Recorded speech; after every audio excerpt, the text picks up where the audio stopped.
Okay, so this is still connected to the assignment and bridging on to another topic, which is the grading. So, sa assignment, for example, I'll click this. Mag-check na ako ng assignment. I'll be checking it now. Of course, we open the assignments. We go to the speed grader. And then, let's say, we have not given an initial grade sa kanila. Okay, so when I say no initial grade, ganito ang itsura nun. So, ito yung grade sheet, and then, ito yung walang initial grade. Okay? Wala. Ayan. And then, ito naman yung, just to give you, just to demonstrate the difference, ito naman yung may initial grade. Yeah, so that means I graded this student 0 dahil wala pa silang sinasubmit. And then, ito yung wala pang grade dahil wala ring sinasubmit. Okay, so I'll show you the difference. So, for example, if I started grading, let's say, ginradan ko yung student ng 100, or let's say, as per the rubrics nga pala, sorry. So, I will open the rubrics here. So, I can drag this view, and then I can view the rubrics dyan kaagad. So, I can click as per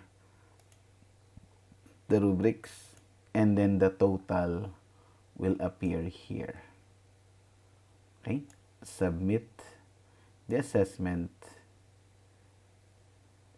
After the assessment is submitted, it will tell me 80 points. So, I'm going to go 80 points. So, meron na siyang 80 points na score. Okay? Ngayon, I'll go to the grade sheet. And then I'll just refresh this. And then I'll see that the student has 80 points. Diba?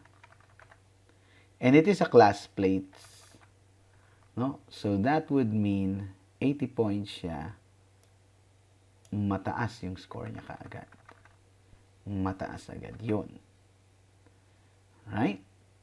Yan. Lalo na if the student scored, let's say, kung ginawa ko tong 100. If let's say, I'll click this, click the rubrics, result, submit assessment, and then, oops, but 90?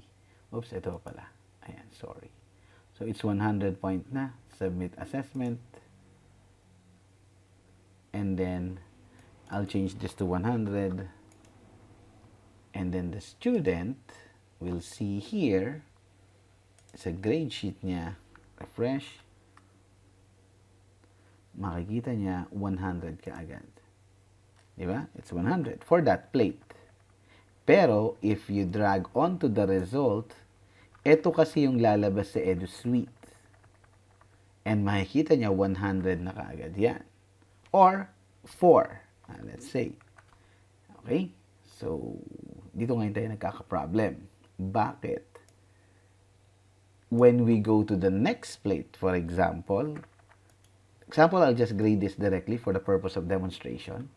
And let's say sa susunod na plate, nagka-grade ngayon siya ng 90. Okay? The problem there is, makikita ni student pababa. Pababa yung grades niya. Even though na, let's say, nasa 4 pa rin yan, pero magiging trend ng grade niya is pababa.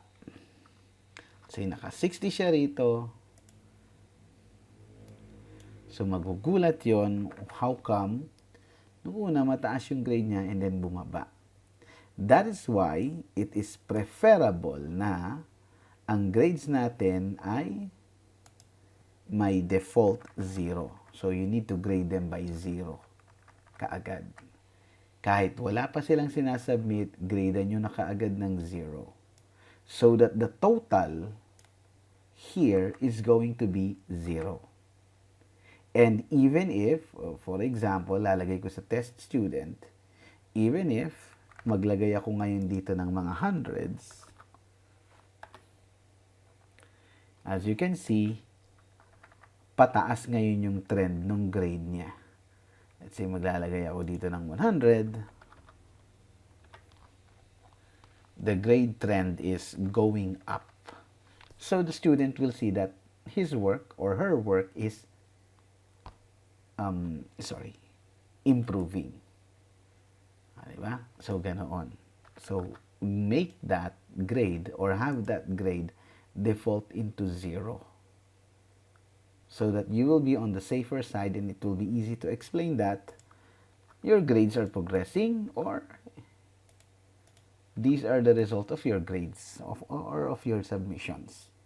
Okay? So, do not leave your scores blank. Madali lang naman yun.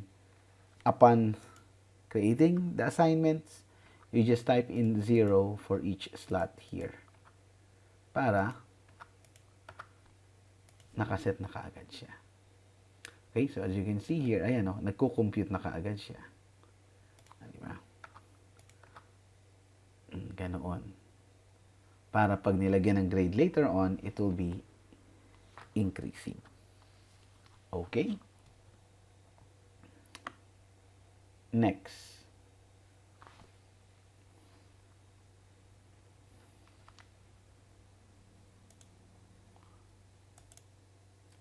Next is the deductions naman, if we want to put or add deductions. Now, keep in mind, let me just go back here. The date, it is available from January 3, let's say that, hanggang January 17. So that's 2 weeks. So let's say you've given them 14 days. So let's say 1 to 100 points ito. And kapag sinubmit mo siya on the last day of the deadline or on the final deadline, dapat 50 points na lang yan to start with. Diba? Yun na yun. That's the safest. 50 points ka na lang to start with and then madededuction ka pa. No, depending on your score. Pero you will be starting with 50 points na lang. Ganoon yung mangyayari doon. Let's say that's the decision. So, if you would like to deduct 50 points pagdating ng January 17, there's a way naman. Pupunta ako dito sa course, dito sa course grade. No? And then you can click here.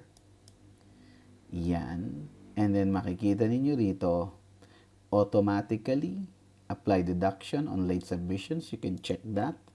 At pagkatapos nun, you can divide. For example, 14 days lagi yung plates ko. So what I did here is, simple lang naman. 14 days lagi yung plates deadline ko. So I just want to deduct 50 points from it. So I'll put 50 points divided by 14 days. It will mean that, ayan, 3.5 points ang nade-deduct for every day na malilate siya. Na pagdating niya nung last deadline, 50 points na lang yung magi-start ang grade niya. Okay? So, I can set here 3.5 points to be deducted. And then I can apply the settings. So, magde-deduct ngayon si Canvas doon sa computations. Now, of course, makikita niya ang computation time dahil mayroon laging timestamp ang mga submissions natin or the student submissions have its timestamp. So, from there, magko-compute na si Canvas nun. And then, you just enter your grade and then it will be deducted accordingly. Ayan, no? So, that is on the assignments and grading the assignments. So, I hope that helps. See you on the next video.